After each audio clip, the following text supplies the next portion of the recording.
Surski, turiu lyšną 1000 litų. Taip. Nu, ne tiek, gal ir lyšną, bet, susitaupiau. Galvoju, į kažkokias akcijas investuoti. Bet gal žinote kokį nors gerą brokerį? Geriausias pastarųjų dienų biržos makleris, brokleris yra Darius Valys. O kokia jis čia finansų firma atstovauja? Generaliniai prokuratūrai. Tai prokuratūrai suteikta teisė prekiauti vertybiniais popieriais? Miela pelė, prokuratūrai suteikta teisė daryti viską, nuo samanėlių iki viršūnėlių. Nu, o kokia generalinės prokuratūros investavimo kryptis? Labai paprasta. Pagal biržos maklerio Dariaus Valio išsilavinimą. Tai Panevėžio statybų trestas, Žemaitijos pienas, Vilkiškių pieninė. You name it. Kažin ar galim pasitikėti Lietuvos įmonėm? Kodėl?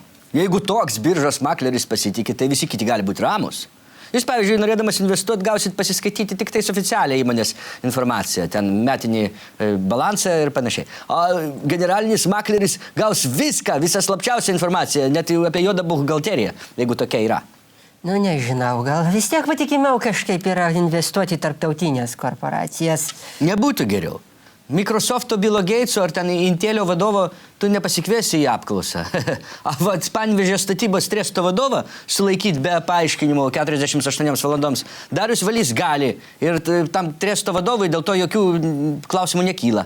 Nu gerai, gal ir įtikinu, atkreipsiuosi konsultacijos į generalinį maklerį Darių Valį. Jo, jūs pasidomaukit, ar cementas akmenės gerai stovi.